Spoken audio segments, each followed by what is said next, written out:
Namaskar. Coming from Manhattan skyline is your favorite host, Sridhar. We have some breaking news on the H1B saga, and joining me to tell all about it is Sridhar Chityala ji. Sridhar ji, namaskar and welcome to PGurus channel. How are you, sir? Namaskar. I'm doing very well, sir. Good to see you, and very happy to be touching on a topic which probably hits the nerve chord of the IT industry in the world, Sriji.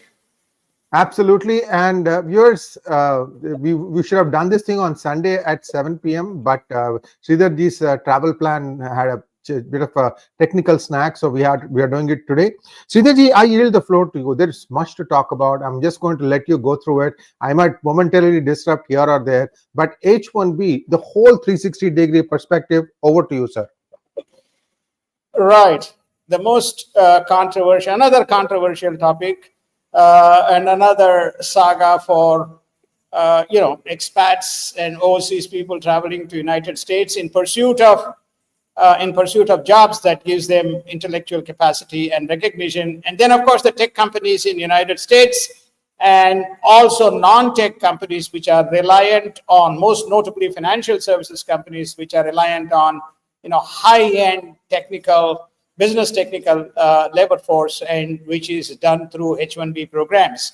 So bang, comes Trump, which says, where is my next move? Where's my next move? So I can get, a few more $1 billion to plug my, burgeoning gap on receipts versus expenses and adding to the debt.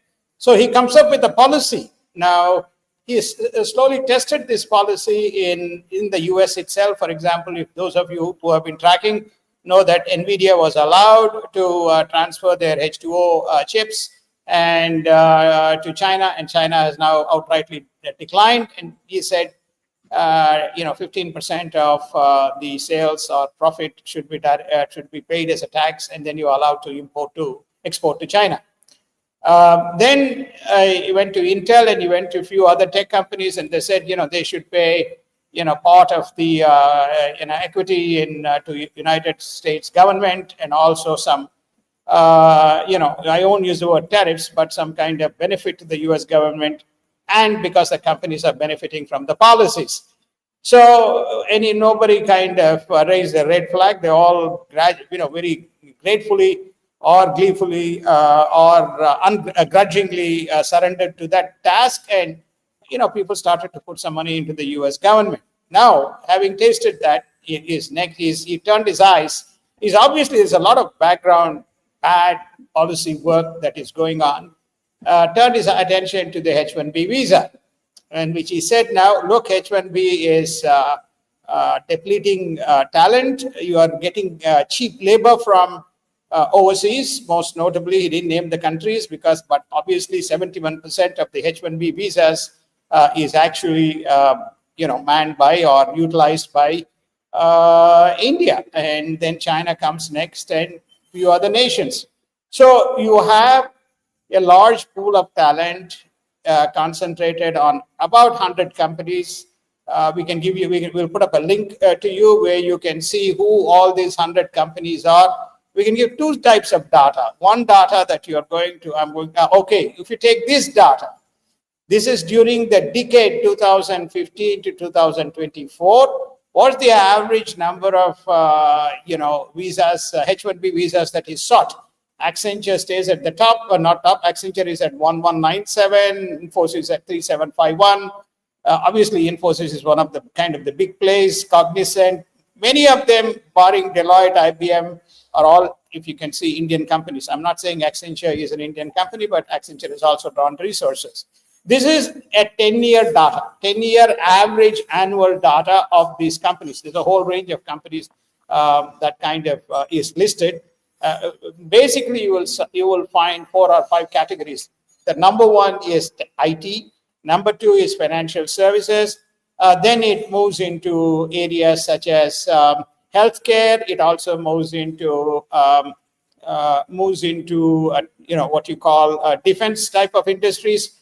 So the high tech talent has been sprinkled across many. I don't know whether Sachin has a chart, which is namely the one that we discussed, Sachin, which is, yes, it's coming up. Yeah. So this is 2025 data as at, you can take it June 30th or August 31st, updated on Monday night in United States. Amazon was the largest at 14,365. Obviously TCS 5505, Microsoft. This is 2025 current year only data. Again, you see, you have JP Morgan, you have Walmart retailer, you have Deloitte accounting firm, you have Oracle America tech company, of course, all of the others, Google, Apple, Meta, Microsoft, TCS. They are all kind of IT companies. IT companies has been the kind of the biggest beneficiary out of this. And as you go into the 100 list, as I said, we'll share the link. You will find that there will be a number of financial services companies and brokerage companies also, within that list. Okay, so therefore, he's looked at this as a ripe kind of opportunity to tax or to create a revenue number, which is namely all of these people now applying for a new H1B. Let's clarify. New H1B visa is they have to pay $100,000 fee, and they have to kind of lay down what the salary for these people are as they put this $100,000 fees, one-time fees. So my expectation is that people who are seeking this $100,000 fee-based H1B visa, they would be looking at $130,000 to $140,000 average salary, people being drawn to apply for the H1B with the possibility that they will get approved. There's no guarantee after you pay $100,000 you'll still get approved. But if you set the right profile and the salary number, then you'll get through. That's the hope. Now, one of the guys who is advocating this is Howard Lutnick. I mean, many of this kind of what I call donkey schemes, you will find that somewhere this Howard Lutnick's name being present. He should have stayed in banking and commodities, but is now dibby-dabbling into from trade commerce kind of policies, which seems to have no logic. So the whole intent of Trump and Lutnick is basically the cheap workers, not the cheap workers who are brought in on H1B visas. Remember, previously the H1B visas were even applied to clerical staff as well as call centers. So all of them were kind of, being brought in H1B visas. There has been problems in H1B system for 25 years. To my knowledge, in the industry, we have seen it 25, 26 years, right? So therefore, Trump has, it was, washed under the carpet. Now Trump has picked this up. Not with an intent to clean the system, but not with an intent to kind of punish the system and extract some fees. Okay, so therefore the industry has not, they're scampering, but the industry has not yet, they're trying to prepare themselves. So there has been notifications issued by Amazon, JP Morgan, Goldman, then also Bank of America, internal notification from their legal and kind of compliance departments that's been issued, okay, in terms of what H1B, their current H1B visa holders who are in United States, who are traveling in outside of United States, and who intend to travel, and what they should be cognizant and careful of. I think thanks to Sri IRG, who I think did his program on either Saturday or Sunday, and that seems to have at least resonated and with the people in Washington D.C. and then you have views now much more clarity on this, and this is not, in my humble view, this is going to more hurt United States if they go full carte blanche rather than help, and then there would eventually be some cleansing and policy reversal. Now, why do I say that? I say that because if this is to be deployed, remember, over the last 30 years, all major corporations now have a huge footprint in India and have a huge footprint in Asia, English-speaking areas, where Australia, ASEAN, okay, Europe, they can basically have these people move to India or recruit these people out of India and begin to create large capability centers. This is how, during my time, going back into 97, 2005 period, Philippines and even Malaysia emerged as huge kind of service centers, and we had good chunk of operations outside of India, operations in in areas like Manila and Kuala Lumpur and other places. So therefore, I think Trump is soon going to realize, and this is not going to be an enabler of jobs for people graduating in United States, because without kind of skills refreshment and without the competitive elements, you are not going to extract valuable talent. This is Howard Lutnick's point, which is namely, hey, there are a lot of people recruit from local colleges. Excuse me, sir, you must study how many people go to undergraduation and how many people complete undergraduation. It's very poor in the last 10 years. I'm going to hand over the floor to Sri for to step in. Sir, one glaring fact that still remains, Sridharji, the American kids are just not signing on to STEM, science, technology, engineering, and mathematics. They don't seem to be interested in doing the hard yards of learning the physics, learning the math that is required to get into these degrees. And if you look at the top 10 schools in the United States, right, most of the STEM related degrees like bachelor's of science in electrical engineering or mechanical or civil and so on, there's a very high footprint of Asian Americans, and that I include Taiwanese Americans, Indian Americans, and Chinese Americans, all born here. There is one group that is this, and then there's the other group which is foreign born people who are coming and paying top dollar to get a degree in maybe UC system or any of the big engineering schools. So the H1B was actually being used for in a slightly different way, in that they wanted to get some price arbitrage. Today, if there is a demand created because there are no STEM, and that if Trump tells the children of United States, those graduating from high school, look, if you want high paying jobs, you need to get into STEM programs. There are lots of high paying jobs available only in this area. I would like him to say that, sir. There's nothing wrong in saying that. I want to see how many children get mesmerized by Trump's words and join STEM. Well, I think that we know the truth. We know the truth. The truth is, there are three segments. One is undergraduate. The second is what we call as undergraduate as graduation. Then we call masters. Then we have PhD. In PhD, which go into what you call the pure research, almost 100% is overseas. Okay. When you go into masters, almost 75% of the people who apply and join the school are overseas. So therefore, then you go to undergraduate. The progressive government since 2008 have effectively compromised the integrity of our educational system in United States. They basically believe that by taking a government-sponsored student loan, they can get into this and move around until they get a job. They abandon. The U.S. students' loan debt today is somewhere between $2 and $3 trillion. It is greater than the credit card debt. It is greater than, very soon, it will be greater than the auto loans. These are the two what you call semi-unsecured loans, very similar in student. The total number of loans and the average loan size has increased. This whole policy of Biden to basically, without any rationale, without even compelling the people who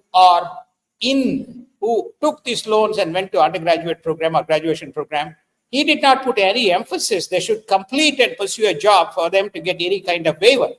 He arbitrarily and unilaterally began to give what you call grants and exemptions and write-offs until Trump came and stopped.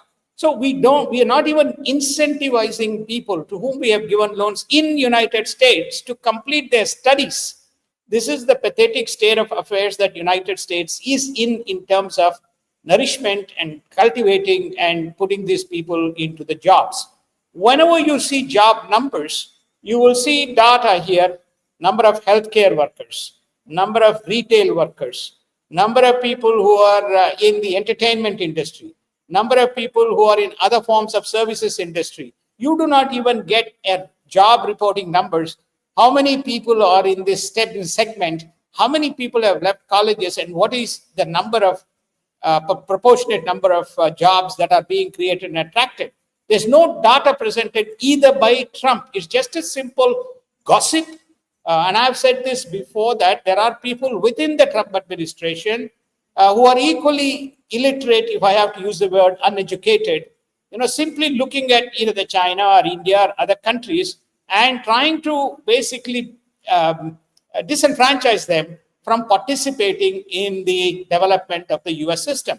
Now, take a look at the number of CEOs who have all kind of come from various destinations. You go to Microsoft, you go to Google, you go to Starbucks, you go to FedEx, you can go to Adobe, you can go to any of these companies. You will see what it is. So this is what they're trying to strike by going to H1B visas, and then substitute H1B visas by making it very hard with other kind of guys who have come into the country.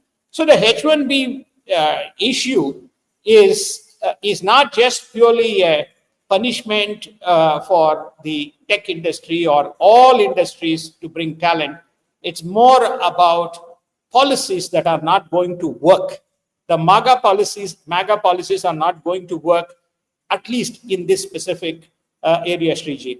Now, just one other, and then we'll have a good discussion with you. So the story is, the other clarity is, it is not, they're not going to stop this today, tomorrow. They're not going to apply this to people who are already in, who have already been granted.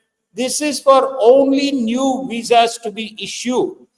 The only reason people are saying to be careful is to see that some of the people who are traveling, who have the visas, H1B visas currently active, they are not subjected to harassment, at the entry point. So that's why they're saying, erring on the caution side, which is to stay and watch what happens before you decide to make your kind of travel. So that's the kind of, that is the general, what you call direction and guidance that's been given by institutions who currently have H1B people doing important jobs in United States. Thank you, sir. I'm not sure I got the notification today. I think, Sridharji, you got the notification. Also, thank you for mentioning that people did listen to what was discussed in H1B. Sir, to me, it's like, talking about US and talking about India. It's like two eyes, sir. I don't want to choose between the two. And they are both equally important. If somebody is losing sight of the big picture, we need to, it's our responsibility to show them, look, this is where the problem is. And you see the comments, Sridharji, I don't know if you can see them. The comments are uniform, that the American children somehow, American born, this includes Indian Americans also, by the way, viewers, not just, Caucasian, but anybody who is born here and are studying, let's say second generation children, like your kids and my kids and things like that. There is less inclination to get into STEM programs than, sociological programs. And the net effect you are seeing is all this wokeism, Sridharji. Look at all the things that have happened. These are all kids who are born into regular families. Somewhere they lost sight of the big picture and gone into. So the fabric is already kind of badly damaged at the high school level itself. And you need to get back to those basics. And children, and parents who are watching this program, please impress upon them, the high-paying jobs are only if you have a STEM background. And this will continue to be the case. Whether it is pharma, whether it is medicine, whether it is technology, whether it is computer science, whether it is AI. Sridharji, the biggest challenge in AI is how to train the AI tool that you're paid big bucks for, sir. Right. It has a mind of its own. And by the time you are done training it to get the output you want, you will be like extinct. It's so difficult today. Yeah. The huge hype around it. I've been saying this, sir. Over to you, sir. No. I think that you're spot on. I think one of the shows, a couple of shows ago, we pointed, but people were probably lost in emotion. If you take a look at what are the 5-6 areas where the growth is targeted and where capital is being deployed, and which means opportunities. Obviously, one of the areas is AI chips, semiconductor. Okay, number one. Number two, the generic chips which are used in electronic vehicles, electronic equipments, etc. Because United States has lost the ability in that area. Number two. Number three, so now they're trying to build the semiconductor plants in that area. Number three is building AI data centers. Okay, large scale AI and protecting and manning and scaling those data centers. That's happening both in United States and outside United States. Obviously, China is doing it on its own. Then you have seen some of the AI data centers come up, even places like Singapore, and obviously India is picking up.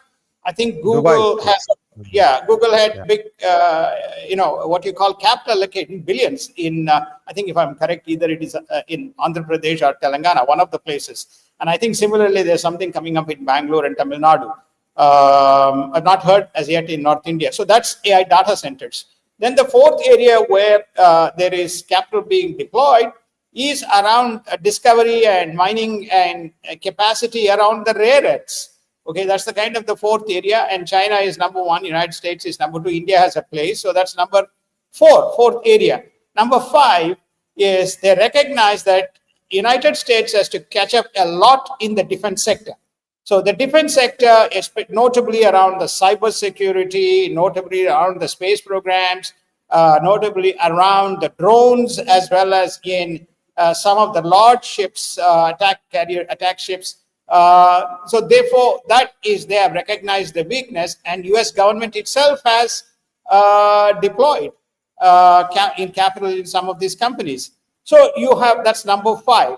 Number six is obviously continuation of improvement in development and harnessing of natural gas. So you have, if you look at these 6 areas, it's not your traditional degrees which are going to get you into any of these areas of growth. That's where the growth capital and the expansion of the thing comes in. So now, if you are studying for being a healthcare services, you need it, but that's not in a big dollar number in terms of the opportunity. So retail services, etc., etc. So I think that your point, which is namely what you call the STEM program, there are no takers, which means there's not going to be jobs for these people if you look at next 3 to 5 years as they try to graduate from these areas. That probably applies to many people around the world. If they don't kind of harness the skills in these areas, it's not going to be. I believe the AI data centers and also the energy sources to drive these humongous AI data centers is another area. If people don't develop themselves, you find that they are going to miss out on a very important segment of the business or businesses that's looming in the horizon, Sriji. Thank you so much, sir. Actually, yesterday, that is Monday, when the stock market opened, I was expecting a small correction in all the Max 7 stocks. Interestingly, that has not happened. I think people are still absorbing the pros and cons. We'll wait and see. There should be a correction. After all, I mean, this is your low-cost pipeline. We'll see how that goes. So, sir, we have a lot of questions from our viewers. Shall we go for questions now? Sure. Yeah. Thank you, Nityendra Singh, for becoming YouTube member. Thank you, Vijay, for becoming a YouTube member. Next one, please. Thank you, Joy, for becoming a YouTube member. Karnavati Shah wants to know, while rate cuts and H1B game may not be directly connected, do you see both as concurrent reactions to a weak labor market, possibly to protect American jobs and trade pressure to Bharat? No, I think the whole interest rate policy is about opening up credit, because right now the rates are very high. To open up the credit, also to open up the mortgage market, which is a little bit of in a slumber. I think we covered this in the last program. When the rate cut was announced, two things happened. Both 10-year rates and 30-year rates went up, contrary to rates going down, and that effectively has Counterintuitive. yeah, Counterintuitive. yeah. So that went down. That basically means that mortgage is a very big employment sector, is impacted. Primarily, that is also the cushion as a result of any inflation caused by or price increases caused by the tariffs. So I think there's both a fiscal tool as well as a monetary tool. The fiscal tool is the much promised but little delivered in terms of giving some subsidy checks to the taxpayers, and the prices are all being absorbed by very soon. It will flow in by the companies. And obviously, the second, the monetary tool that they are looking at is the interest rate cut. The fiscal tool is the subsidy. Both of them have not kind of kicked in, which is why the Fed treasurer, the chairman of the Fed, made a very cautious point that we will assess, but we may do 2 more rate cuts next year, not in the current year. As far as the trade pressure to Bharat, I think that one can misinterpret or interpret everything by emotionalizing it impacts. I have a feeling this H1B will help India and force it to create large tax incentivized job creation rather than taxing sourcing of labor in India. And many companies, all those companies which you go through the 100 list, once we put up the link, you'll find they have a footprint in India. Doesn't matter if it's JP Morgan or Walmart or whether it is Bank of America or whether it is Meta or whether it is Amazon, whether it's Alphabet, a huge footprint. So it gives them a great opportunity because international expansion is not something that Trump can stop. Next one, please. Krishna Kishore says DJT, that is Trump press conference, does not match with EO. I don't know who EO is, sir. Or executive order. EO does not with Caroline clarification. USA means stable, reliable. All is now ambiguity. Your thought. Krishna, this has been put up in a hurry, just like your question is put up in a hurry. They figured out that the first one was leaving a lot of holes. As a matter of fact, one Emirates flight to Dubai from San Francisco was delayed for 3 hours because many who were H1B holders who were on the way to India on that flight were called by their employers to get off of the plane. 3 hours delay, just one day. So there was absolute panic on 19th. So yes, it did happen, and then I think some clarifications were issued, and it is believed widely that 10 days ago, when all the CEOs met with Trump had said something like this, and they knew what was coming down the pipeline. So we'll see. Next one, please. Srinivas Iyengar wants to know what really Trump wants from India: friendship or hostility till he remains as president? Where will the buck stop, as already relationships spoiled beyond doubt and not easy to fix it? Thanks. Yeah, Trump is unpredictable in extremities. He can be one, is more clear than anything in the current presidency. He was little saner. He probably had a better team.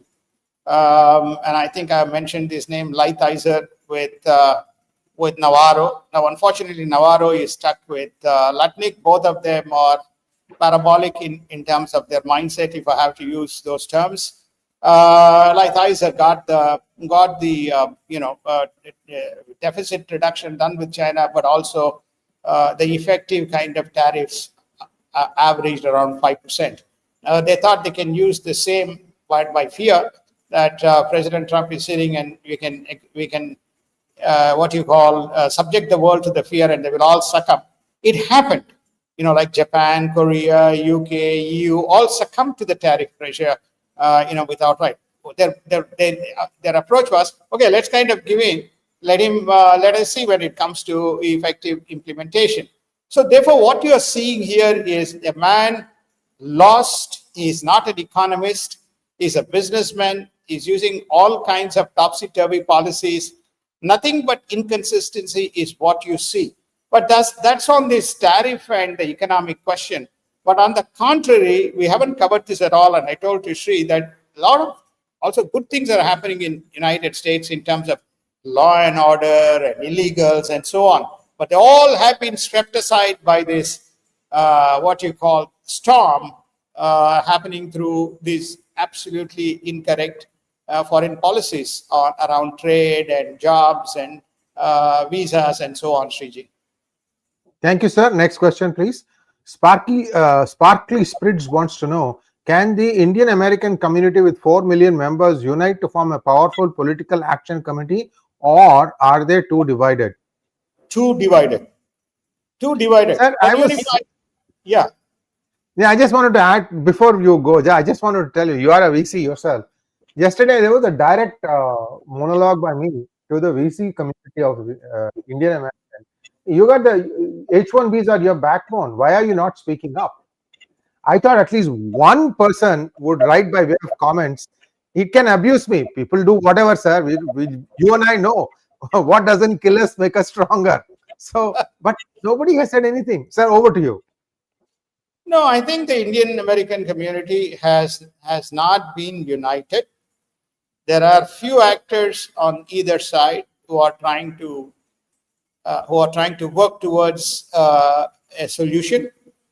To a large extent, they succeeded in the Republican front in the first term of Trump.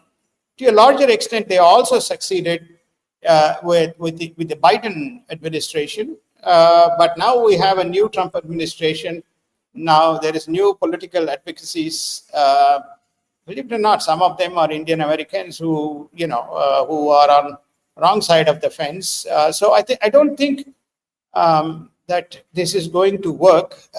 What we call as great photo ops, but from on the policy front, lopsided, and it's going to be India by itself fighting this battle with advocacy professors, if I have to use the word, or advocacy talent. And India has also appointed its czars to proactively work with Trump administration.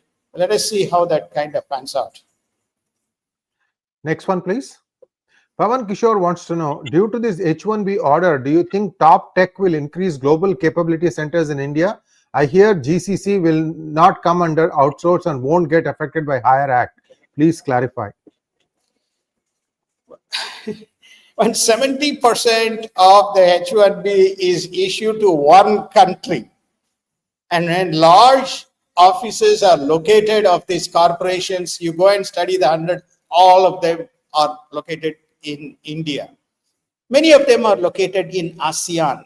Quite a few are located in Australia. Quite a few are located in Europe. Now, high-end tech companies are quite reluctant to expand their pool. Having said that, Microsoft, invested or committed to invest, I think, again, another $10-15 billion number. I haven't seen I got the headline update, which is in UK to develop their AI capabilities. So you're going to see that the de-risking happening by the tech companies. They're too smart. They have built these companies over the last 25, 28 years. They know how to run global resources and global centers. To answer the question, I think it's a very good question that's been raised, which is namely, you're going to see expansion of global capability across all segments of the industry, and all industries in the United States are Fortune 100 companies, if not Fortune 500 companies. They all have now enormous experience relative to pre-2000 or Y2K and those years. They're much more capable of setting up and managing their resources. Sir, if you've been through that outer ring road in Bengaluru and the other connecting roads near the IT park or near Koramangala, you will see all the who's who, all the companies that we talked about who are having massive numbers. They all have these high-rise buildings. There's one lake also, I'm forgetting the name. I don't remember the name, but that's okay. But the buildings are, have the lake view and so on and so forth. And when you see between 8 to 10 a.m. in the morning, there is so much traffic to get to place of work that they take over even footpaths, Sridharji. These two-wheelers will be going on the footpaths. I mean, I'm scared for my life when I walk on the footpaths. Infrastructure in India is improving, but it is a long way to go. So the capability to suddenly expand, urban infrastructure or semi-urban infrastructure is not very trivial. It is still lost in, third generation way, while the world is moving to fifth and sixth generation. Next one, please. Aprameya wants to know, sir, what happens to the STEM graduate program in the US universities if international students stop coming to US?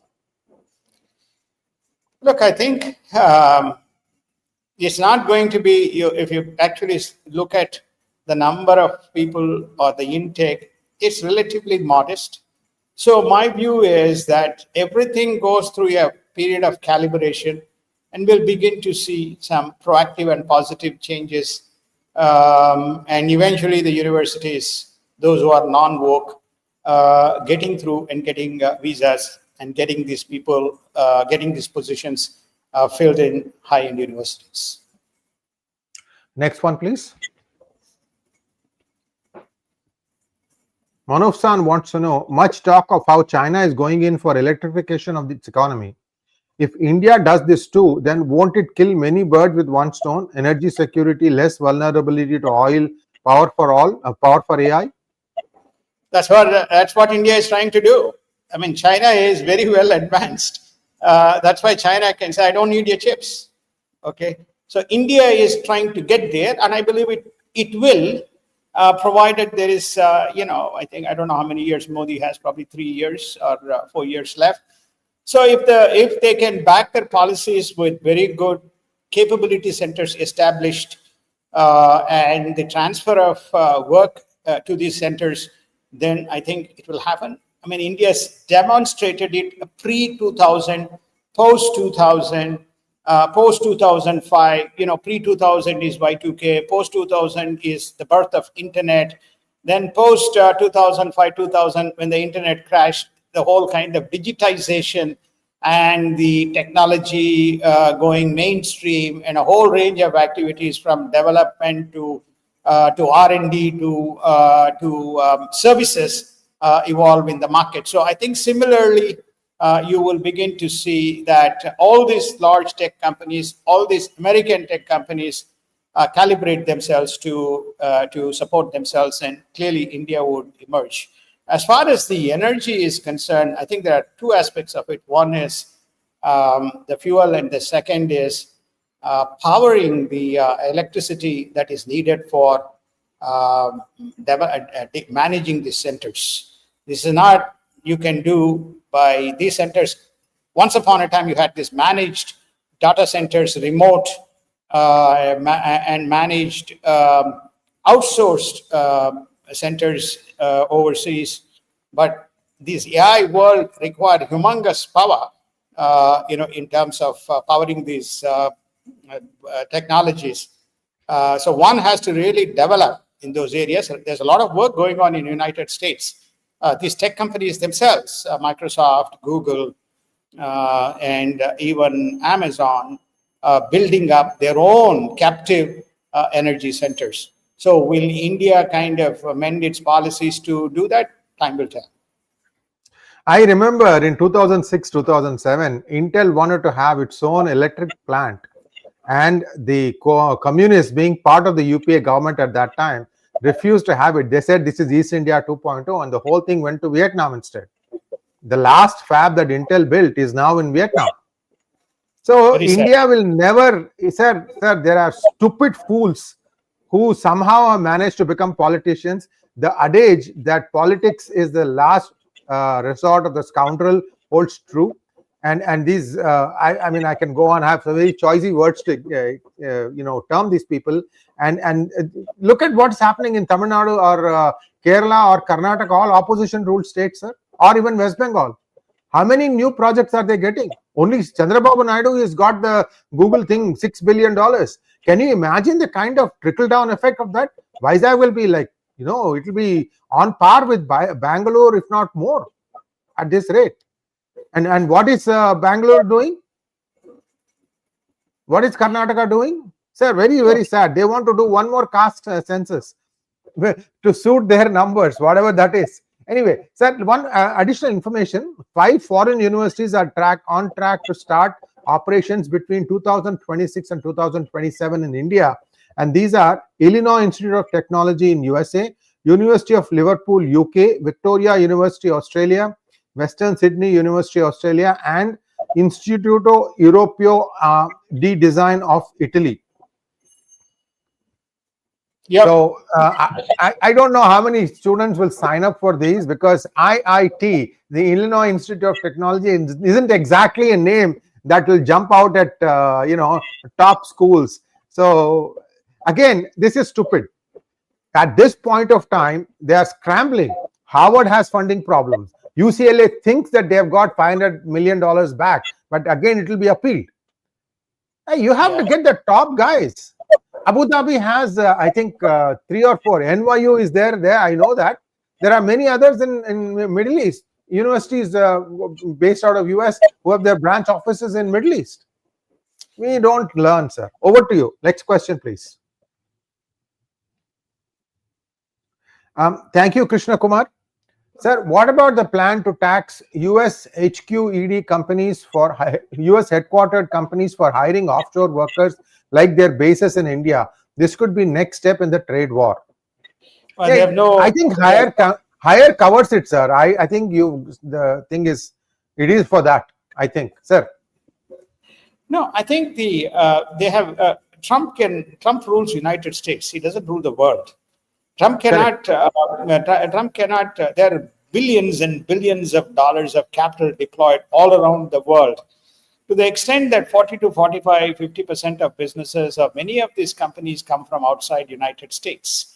So therefore, he is interested in profits. Is more interested in what happens to those profits that they have generated in those countries and outside, and how will they kind of pay taxes, and how will they bring that capital back. Right at the top of the list is Apple. Apple has got this enormous amount of money outside of the United States for exactly the same reasons. This is notwithstanding the fact that corporate rates in the United States is one of the competitive rates.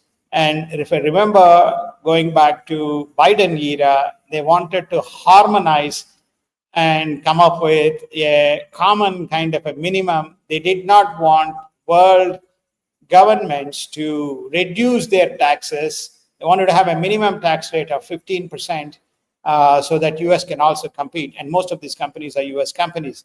So they juggle with all these schemes, and they've done. So I don't believe that this will extend to the other centers of the world. I think that's the focus, because he's going to lose every one of these battles where you are disrupting the system without anticipating the consequences. Is all over its written policy failure. So therefore, I think sooner or later he's going to realize that to be the case. Well, that's all we have, and we'll be back again next Sunday, time permitting, travel permitting, technology permitting, 3 T's. And Sridharji, thank you so much, sir. I hope we gave you a slightly different perspective. It's not all bad news for India. It's not all good news for the United States. And it's not all good news for the upcoming student generation who might think that they have a good shot at these jobs. You don't have the basic skills. You need to work on getting your STEM degree. That's all I can tell you. I mean, sir, at the best, PGurus can be a thermometer.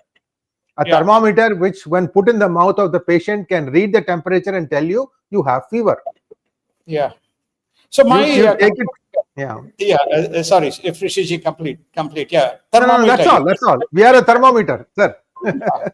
No, I think that my takeaway, my concluding comments on this is, despite the negative press coming from the woke media, doesn't matter which one it is, I think it augurs well for India. It is an opportunity for India and Indian IT talent, or technology talent rather than information technology talent, to pull up, harness up, and seize this opportunity, and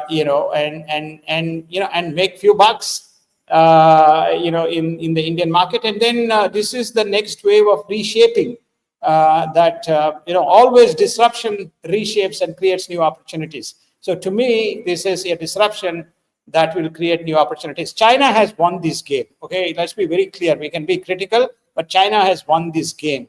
Doesn't matter whether it is AI, doesn't matter whether it is semiconductors, doesn't matter with these high-end drones, doesn't matter whether it is high-end defense. Whether these tools and toys work or not is a different matter, but they have really built capabilities in China to combat United States, and they have an answer.